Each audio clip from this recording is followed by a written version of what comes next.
Right.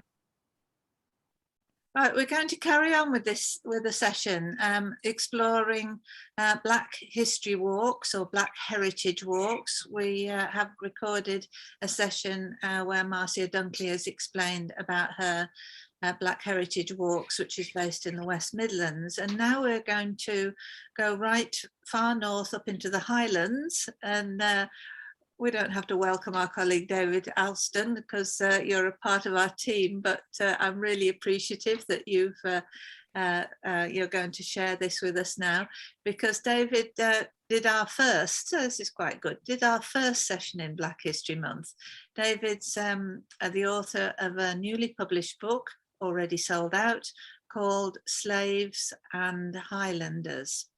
And David also created walks around Cromarty, Inverness and other places up in Scotland. So I think over to you, David, and let's hear about your Black history walks. Right, thanks very much, Liz, and thank you again to Marcia for an inspiring talk. Can I start with a quote from the historian R.H. Tawney? And he said, "An historian needs a good pair of boots," and I think that's it. I think that's a great saying. I think you need a good pair of boots because you need to be out on the ground discovering the history. But I think what we're maybe beginning to learn is that you also need to be out on the ground to communicate the history, and it's that being there, and as Marcia was saying, the five senses. I live in, this is the opposite end of the scale from Birmingham. I live in a community of 800 people and about 360 houses. It's somewhere that used to be a bit bigger, so we call it a town. Most people would call it a village, but to us it's a town. And about 2 years ago, I realized that I'd identified about, I think it was 13 places in Cromarty, buildings and gravestones and so on, which had a very direct relationship with slavery and with the slave plantations of the Caribbean. And I thought what I wanted to do was to create a walk around them. I wasn't able to do the walk with people because of COVID. So I then decided that I would put it online, and I thought I would do the same with a walk around Inverness. Inverness is about 50,000 people. So I thought I'd do the same for Inverness. So the two walks are there. I'll just try and share my screen at the moment so that I can show you, wait a minute, sorry, I need to make a change in my window that I've got open. Just bear with me. So David's on his website, which I'll give you the links to in a minute when we look at the what's going on thing. David's posted the walks there so people can download it and go on the walk themselves. How's it going? Yeah, this is my website. And you just find it typing davidalston.info. Hasn't appeared yet on my screen, David. It's saying you've started. I've heard what Marcia said, and I need to think about a bit about that. There it is, right, lovely. And sorry, Liz? It's come on my screen now, it's fine. Okay. So I've called both of these walks Building on Slavery because they are about what you can see in Cromarty and Inverness that is built on the profits of enslavement, and they're self-guided walks, with some photographs. Okay.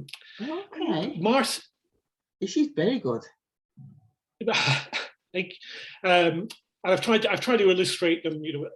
My particular interest is in Guyana because that's where the really strong connections with the Highlands were. But the problem for the Highlands is that we don't have that immediate connection now with Black history. The Black history is something from the past, and actually there's in proportion to the population, there's a smaller Black presence in the Highlands now than there was 200 years ago.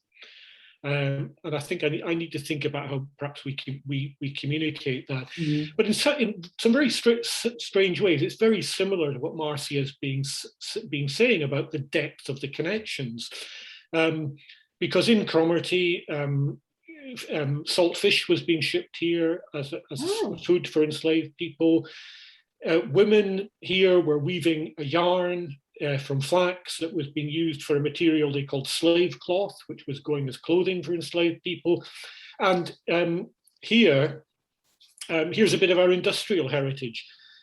Factory buildings, not a mechanized factory, but a hand loom factory. Most of it survives, and they were making a cloth for sacks and bags, which was used for cotton and coffee. It was shipped down to London and then used in trade with the West Indies, and it was marketed as Inverness bagging. What I do try and do on my walks is to relate it to individual people, both black and white. And really quite astonishingly for such a small community, this house belonged to two of the four partners of when compensation was paid in 1834, the partnership which got the largest amount of money in the UK was called Barclay Davidson. And this is the house of the Barclays. And the Davidsons came from Cromarty as well originally. So our tiny community of 800 people is home to the partnership that got the largest amount of compensation in the UK at the end of British colonial slavery. And that's one of them, that's Henry Barclay. The other, there's another house I want to show you. This one here. This was home to after he finished his time in Jamaica, to the Physician General of Jamaica, and he brought back with him a relation, the illegitimate daughter of a white Scot and a free woman of colour in Jamaica, called Nancy Graham. And when she came back to Scotland, her portrait was painted.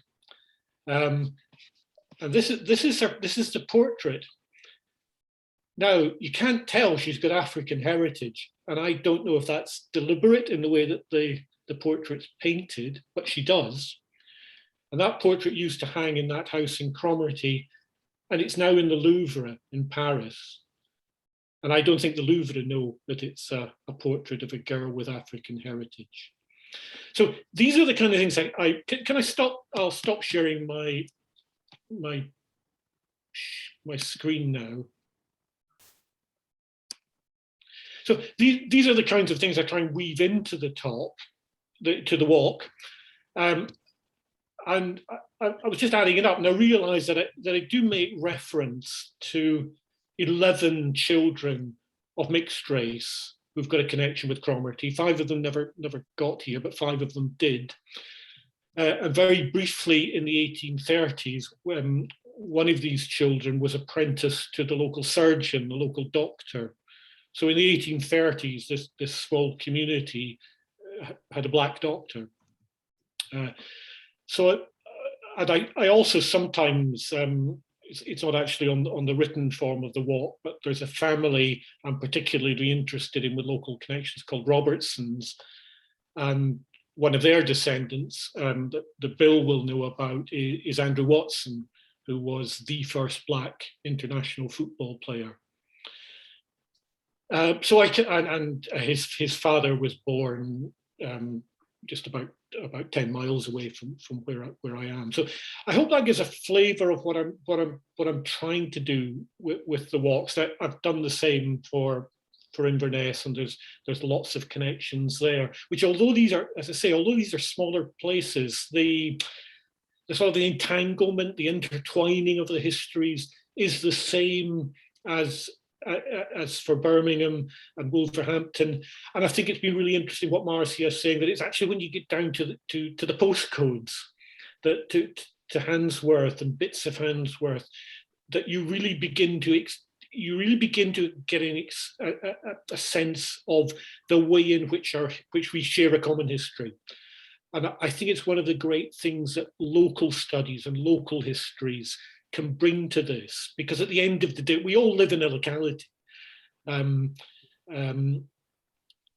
I mean, just to quote, I mean, there's another quote from G.K. Chesterton. He said, "We all live in parishes." I mean, the parishes might be in a big city, but that's where we all live. That's where our connections all are. And I think it's where we can really get that sense of how our histories are caught up with each other. So that's what I'm doing, and I also know. I mean, I think some of the real breakthroughs in Glasgow came from people like Stephen Mullen, who began leading walks there, and that's led on to to Glasgow University accepting its responsibilities for what's happened in the past, to initiating the programme of reparations. So I think these walks can be seeds of something bigger, and again, as Marcia was saying, I think they've got that capacity to move people, move them on, and to give them a feel for the past that acknowledges what's happened, but can also be hopeful. And I think if we can network, I think there's so much that we can learn from each other. So that's me. Well, thank you very much indeed. And I think, I'm so far from home. I think the idea of virtual walks or reading through your walks, David, enabled me to do that. And it's like documentaries you might see on the television taking you around a walk or whatever. But these are so personal, and they're so close to home that how people are relating through their own local community. Sarah, lovely to see you, and we'll see you next week. Okay, that's great. Sorry, could I just come back? Could I come back in, because yes, one of the things Marcia's talk has made me think about trying to change the focus of what I do. And as she was talking this, in fact, I've been talking myself. One of the stories I know that I think I need to incorporate in this is about and I'll just recount very briefly, but it's about an enslaved African man who identifies himself as Coromantee. He was enslaved at Kaplahus on the Ivory Coast and taken to Guyana. He became the house slave, the personal servant of somebody from the Highlands called James Fraser of Belladrum. In 1810, he came to Britain, and I think very probably came to the Highlands, to his owner's property in the Highlands. And he went back in 1812, and around Christmas in 1813, he was one of the key people in Berbice, part of Guyana, he was an activist. So he began, the phrase they used was he began the story. And the story was about organizing, about acting in their nations, and probably about planning an uprising. That's maybe disputed by, because this comes through interrogation and testimonies, and some people said yes, it was happening, some people denied it, but I think that's what was happening.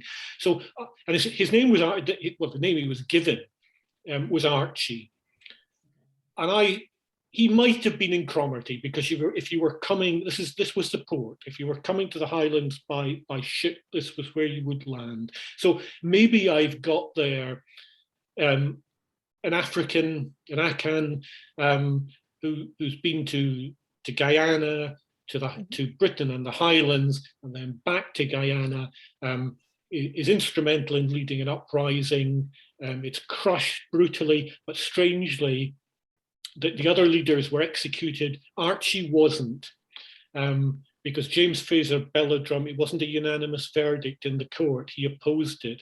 He was whipped, he was branded, he was sent into exile. And initially, James Fraser's proposed that he be sent into exile in Scotland. And the governor of the colony said, that's not quite what we meant, I think, and he was sent to Grenada. But I think that's a story that I've got to start telling. Okay. Well, I'd love to be involved. Well, as you know, network is in our name. I'd like all of you to get in touch with me. I'll put my phone number there. And there isn't anybody who we want the world to be connected with us, and we'll help you. Yeah, that's wonderful. David, you must sit and do coffee with this. We're going to plan an away day, actually. And I do think your neck of the woods is where we're planning to come to. Right.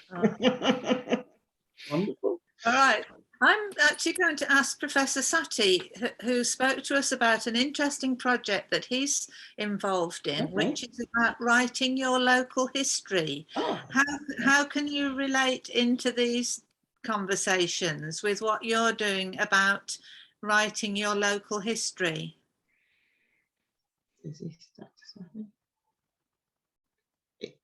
Well, what they are saying is quite interesting, because history is a very contextualized and localized discipline, in the sense that for every community there is a narrative, and that narrative may be peculiar, although there may be like some kind of similarities, commonalities with other places. The differences are usually important things to note. So the local history that we're doing, it hasn't started though, because the funding hasn't come. Oh, okay. But it's progressing, because we have signed the letters. We're expecting the finances, and then we will move on to the communities and begin to gather their stories, apart from the archives that we will also visit. So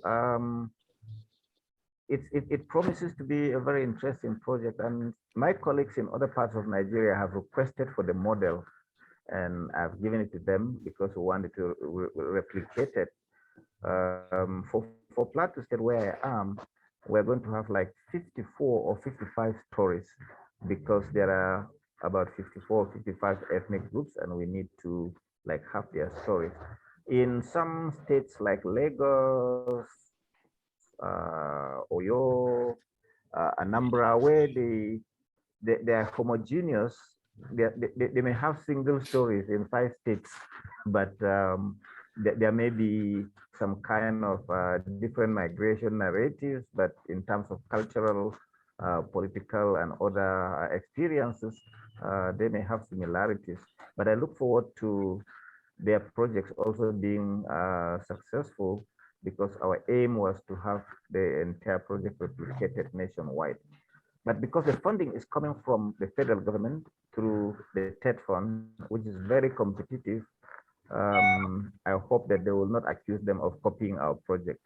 But if they respect the fact that we had intended it to be replicated and offer grants to other people using our own idea, we will not begrudge them. But like I said, we're looking forward to the funding so that we can move to the villages. And when this happens, I will be able to share what we are finding in the field with the group. That's brilliant. Marcia, I'd just like to ask, what aspect of oral history are you focusing on? Is it about, I mean, when you tell me, is it a specific subject that you'd like to focus on, or is it just general? No, it's just general. Okay. That project also has a history. If you've been following developments in Nigeria, for about 30 years or more, history was removed from the curriculum of lower level education. And the damage it did to the nation in terms of understanding what has been going on, national history, and so on, it became very obvious that many people, like those who were born after the Civil War, don't even know that a Civil War was fought. So they think that war is a very good thing, and that if you fight, you may be rewarded with political office. Okay. So government became very concerned, although the Historical Society of Nigeria had also been working hard towards it. Like I told you, Liz, I have talked to the former president of the Historical Society. I'm trying to get a date with him so that he can share the experience of the struggle to return history to this level of education, to the lower levels of education. Now, because of that removal and the struggle of the historians to restore it, this project is coming at the background of that kind of development. So we say, how do you get materials for teaching at what we call primary and junior secondary schools? The syllabus of the history that is now being returned will give you national history.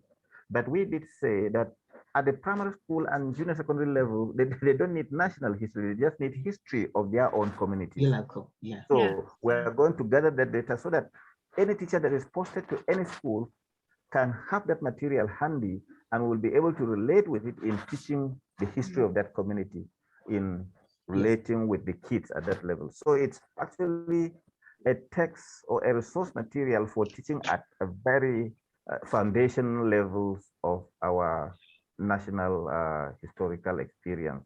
So it's not actually an oral collection per se. We will collect oral data, but we will transcribe them and use it to write that material. Yeah, we will also collect photographs. We'll also collect historical sites. We'll have videos, multimedia things, but this will just archive them in the Department of History in UNIJOS for future researchers.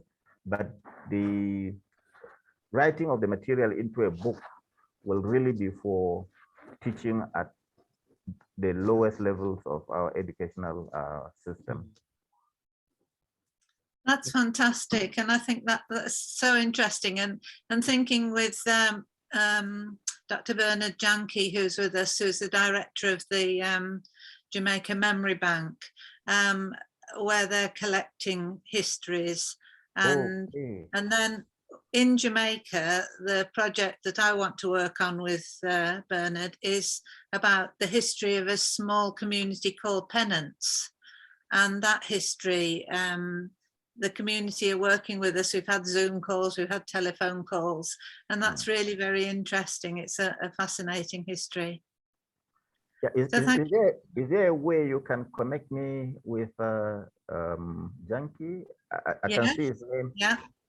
So, I'll email. I'll pass your email contacts on. Okay. Yeah, please email his contact so that when we start the project, we can draw from their own experience. And in a couple of weeks, Bernard's going to come and tell us what the Jamaica Memory Bank, what its work is about. So that'll be really interesting. Okay. So big thank you, David. And just to say, you also mentioned the footballer. So David Alston's put his phone number in the chat if anybody wants. Yeah, let me just write it down. Bernard's saying yes, that would be great. Putting you in touch with him, Professor Satie. Bill, I'm pleased that David mentioned the first black footballer, because that's your particular interest. You've got your picture up here saying football's black pioneer. So I think we've just about wrapped all those things up. So I'm going to stop this bit of the recording now, and then we'll go back and we can do a recording of going through the PowerPoint, if that's all right. We'll do that quite quickly. And that's a bit of an update. So many things have been happening, can't include all of them.